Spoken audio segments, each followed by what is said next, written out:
نقيق الشوق للشاعرة جازية عبد الله.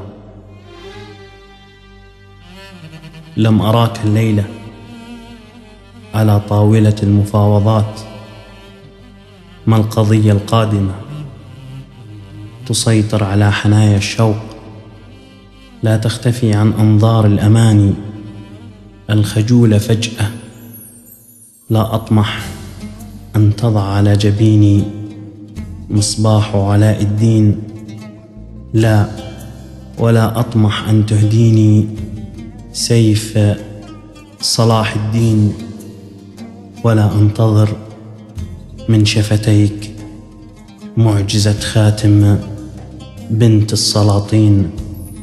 أريد فقط أن تفك ضفائر هذا المساء الأصلد، لتستريح من قيود القدر الغابر، لتنفض الغبار على آخر قصص شهرزاد.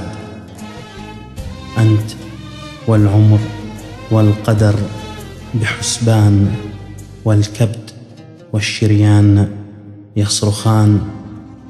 ثمة بقايا رواسب على خلايا ملامحك الهاربة، وخطوط مبهمة رسمتها رائحة ضلوعك على جدار الحرمان.